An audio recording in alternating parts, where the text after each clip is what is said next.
కర్కాటక రాశి. కర్కాటక రాశి వారికి ఈ వారం రోజుల కాలాన్ని మనం పరిగణనలోనికి తీసుకున్నట్లయితే ద్వితీయ స్థానంలో శుక్రాచార్యుల వారు ఉన్నారు, తృతీయ స్థానంలో రవి గారు ఉన్నారు, చతుర్థ స్థానంలో బుధుడు ఉన్నారు, అలాగే వ్యయ స్థానంలో గురువు గారు ఉన్నారు. ఇక్కడ వరుస 3 రాసుల్లోనూ 3 గ్రహాలు, వ్యయ స్థానంలో గురువు గారు.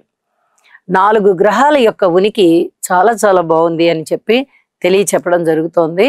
అయితే మాట తీరు చాలా బాగుంటుంది, అలాగే క్రమశిక్షణ బాగుంటుంది, కుటుంబంలో ఐకమత్యం బాగుంది, అన్నదమ్ముల యొక్క సహాయ సహకారం బాగుంది, ఆరోగ్య రీత్యా అయితే మటుకు జాగ్రత్తలు తీసుకోవాలి, మాతృవర్గ రీత్యా బాగుంది, వాహనాల కొనుగోలు అమ్మకం రీత్యా చాలా బాగుంది అని చెప్పి తెలియజెప్పడం జరుగుతోంది.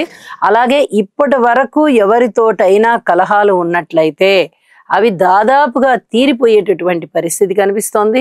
అలాగే ఏదైనా మీరు గృహకృత్యాల మీద, అందున శుభకార్యాల మీద ఎక్కువగా ధనము కాలము వెచ్చించేటటువంటి పరిస్థితి కనిపిస్తోంది.